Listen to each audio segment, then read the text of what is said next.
Titrasi permanometri adalah satu bentuk titrasi oksidasi reduksi yang pada satu sampel didasarkan pada reduksi permanometri. Dalam titrasi permanometri, Km4 sebagai oksidator kuat karena dia memiliki potensial anu reduksi yang cukup tinggi dan juga memiliki kemampuan untuk mereduksi ion permanganan positif 7 menjadi positif 2. Penurunan reduksi inilah menyebabkan kalium permanganat dipilih sebagai oksidator yang kuat. Selanjutnya, titrasi permanganometri dapat dilakukan pada 3 tahap, yang artinya adalah dapat dilakukan pada suasana asam, basah, dan juga netral.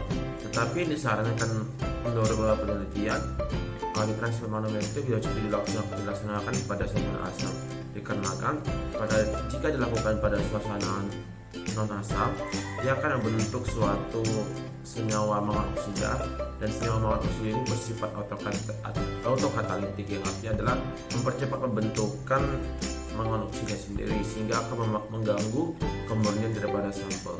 Titrasi permanometri juga diwajibkan untuk menggunakan asam sulfat dikarenakan jika asam selain asam sulfat dia akan bereaksi dengan sampel pada mengoksida sehingga akan mengganggu kemurnian sampel. Cara kerja dari titrasi permanganometri yaitu yang pertama dilakukan pembakuan kalium permanganat dengan memipet 10 ml asam oksalat, kemudian dimasukkan ke dalam Erlenmeyer. Setelah itu ditambahkan sebanyak 6 ml H2SO4 4N yang berfungsi untuk memberikan suasana asam pada titrasi tersebut. Kemudian dilakukan proses pemanasan pada suhu 80-90 derajat Celcius yang dapat mempercepat proses reaksi. Selanjutnya dilakukan proses titrasi dengan larutan kalium permanganat 0,1 N sampai terbentuk warna rus. Setelah pembakuan selesai, maka dilanjutkan dengan proses penetapan kadar dari H2O2. Dipipet 10 ml H2O2, kemudian dimasukkan ke dalam Erlenmeyer dan ditambahkan sebanyak 6 ml H2SO4 4N yang berfungsi untuk memberikan suasana asam. Setelah itu dipanaskan, dititrasi sambil dipanaskan pada suhu 40 derajat Celcius dan ditunggu hingga terjadi perubahan warna menjadi warna rus. Bila sudah terjadi perubahan warna, maka proses titrasi dapat dihentikan. Permanganometri merupakan metode titrasi menggunakan kalium permanganat yang digunakan sebagai oksidator kuat sebagai titran. Prinsip metode titrasi permanganometri yaitu zat organik dapat dilarutkan atau dioksidasi menggunakan larutan kalium permanganat dalam suasana asam dengan dilakukannya pemanasan.